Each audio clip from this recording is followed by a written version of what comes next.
When prophets or men of God were traveling, they didn't have lodging, so they relied on the hospitality of kind of the city and the town that they were staying in as someone to take care of them. So when Elijah, and we're in 2 Kings chapter 4, verse 8, and the rest of 4, he was traveling through Shunem. There was a woman who always offered to feed him, gave him bread when he traveled through, and she took care of him.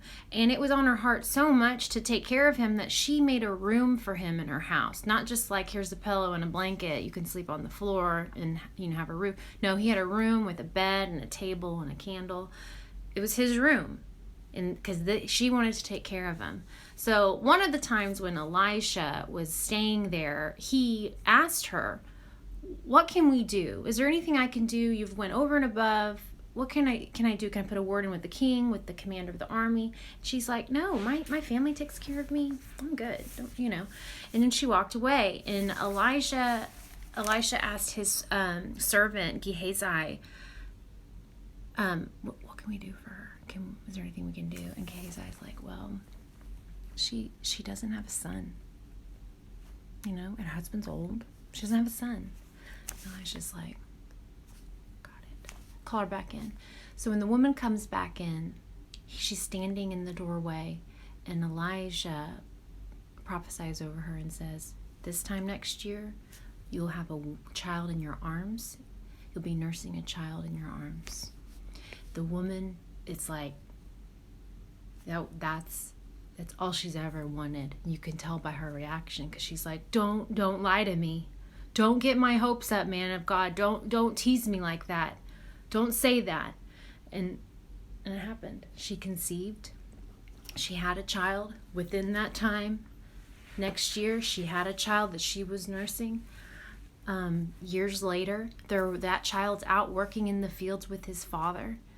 And the story's a little bit of a roller coaster. And the boy's head, he screams, my head, my head. And the dad knew, okay, this is serious. So they send him home to his mom. It said the mom held the boy, and the boy died in her arms. She carried the boy to the prophet's bed, Elijah's bed that they had in her house. She put him on the bed. She told her husband, I'm leaving. Give me a donkey, I'm leaving. And the husband's like, why are you leaving? It's not, she's like, I'm going to go see that man of God. I'm leaving. So she leaves. She told the servant to ride as fast as you can, and they're going. See part 2. The child died in her arms. The child that was promised to her, the child that she's always wanted, is dead. She leaves the child in the bed of Elisha, the room that she has prepared for him, and she heads to go see Elisha. Before she is close to him, they call out to her, is everything okay with you? Is everything okay with your husband? Is everything okay with the child? Before she's even close. And she yells out, all is well. It is well.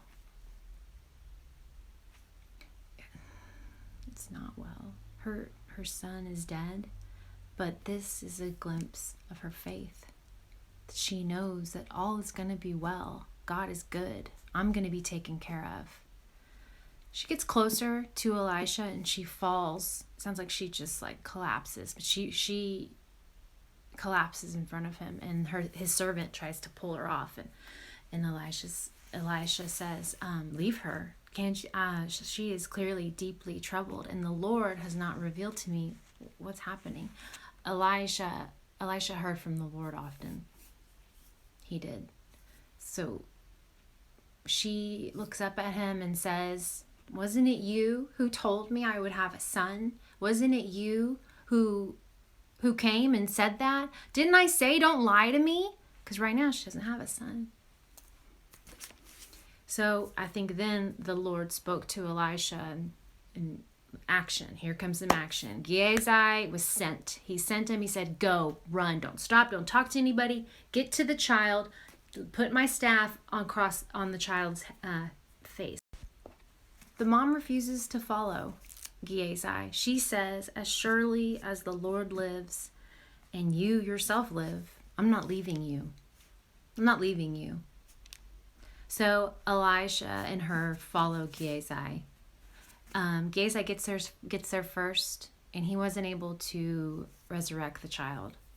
So when Elisha gets there, he gets in the room and he's praying. And it says that Elisha lays on the child, mouth to mouth, eye to eye, hand to hand. He lays on him.